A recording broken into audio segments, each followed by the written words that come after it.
बीवी बच्चे समेत बियावान में है। सदन से पूरा परिवार आउट हो चुका है। ऐसे दिन की न कभी उन्होंने कल्पना की थी, न कभी सोचा होगा। ये जो सियासत है, ये आदमी को तमाम सारे रंग दिखाती है।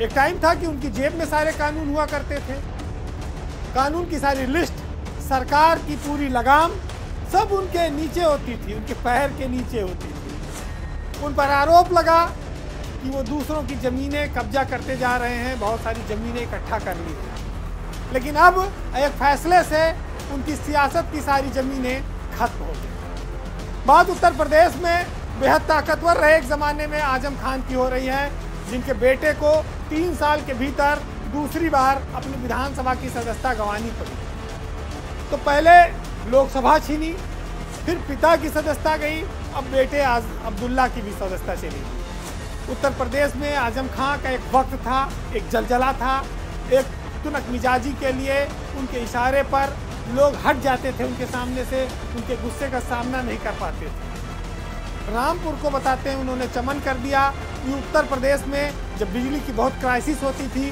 तब भी रामपुर जगमगाता रहता था। लोग कहते थे कि अब की गर्मी में मसूरी नैनीताल न चलो, रामपुर चलो, वहाँ हरदम लाइट आती है, एसी चलता है। लेकिन अहंकार, तुनक मिजाजी, इन सब का भी एक वक्त होता है, एक अंत होता है। और इसी ने शायद आजम खां के परिवार को सबसे ज़्यादा नुकसान पहुंचाया। आज नौबत यह आ गई कि रामपुर में आजम खां का परिवार सियासी रूप से समाप्त होने के कगार पर आ गया है। ऐसी स्थिति क्यों बनी? आप देखेंगे कि आजम खां जब सत्ता में थे तो वो अफसरों को कुछ नहीं समझते थे। उन्होंने बीजेपी से सीधी टक्कर मोल ले ली। प्रधानमंत्री नरेंद्र मोदी और मुख्यमंत्री योगी आदित्यनाथ पर भी उन्होंने बड़ी कड़ी टिप्पणियां की जब लोकसभा चुनाव हो रहे थे 2014 के। फिर 2019 के चुनाव में भी ऐसा ही रहा। अफसरों से वो जूते साफ करवाने के मायावती के उस अंदाज के बड़े हिमायती थे और बड़े कायल थे, और उन्होंने इसका सार्वजनिक मंचों से ऐलान भी किया। लेकिन सरकार नहीं आई तो फिर जो हश्र आप देख रहे हैं वो सबके सामने है। 27 महीने से ज़्यादा जेल काटनी पड़ी, बेटा परिवार सब पूरा परेशान रहा, सब जेल में रहे।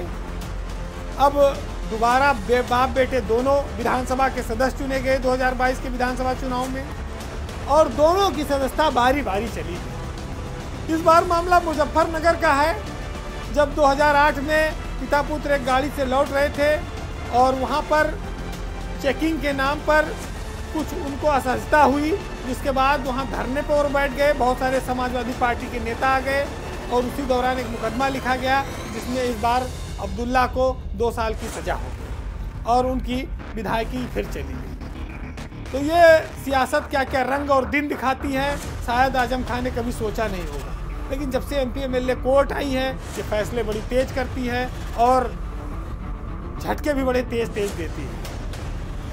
अखिलेश यादव कई बार आजम खां को सपोर्ट करने रामपुर से लेकर मुरादाबाद और लखनऊ तक दौड़ लगाते रहे।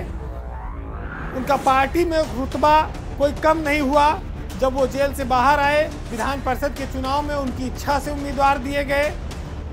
लेकिन लोग कहते हैं कि हर समय आपका एक जैसा स्टाइल नहीं चल सकता है, सियासत में भी ऐसे होता है। और जब आपका वक्त निकल जाता है तो फिर आप लाख कोशिश करें, परेशानी मिटाए मिटती नहीं, कोई मलहम असर करता नहीं। संघर्ष अब उतना होता नहीं विपक्ष के लिए इस सरकार में। तो फिर जिसके ऊपर सैकड़ों मुकदमे लग गए हैं, उसको ये बात समझनी होगी कि अतीत में कुछ गलतियां हुई।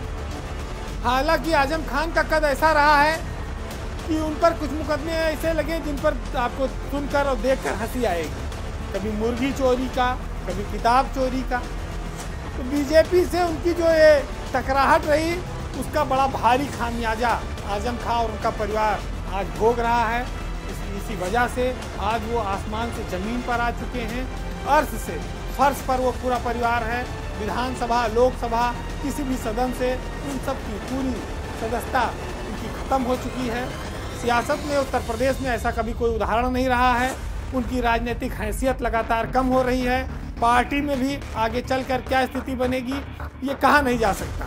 लेकिन जिस तरह से सियासत में आजम खां का परिवार लगातार नीचे गया, लगातार उन पर सजाएं हो रही हैं, ये दर्शाता है कि कहीं उम्र के इस आखिरी पड़ाव पर जब वो पहुंच रहे हैं तो उनके सियासत का कहीं ये अवसान काल तो नहीं है। ये एक बड़ा सवाल आज की उत्तर प्रदेश की सियासत में और समाजवादी पार्टी के लिए भी बड़ा महत्वपूर्ण है।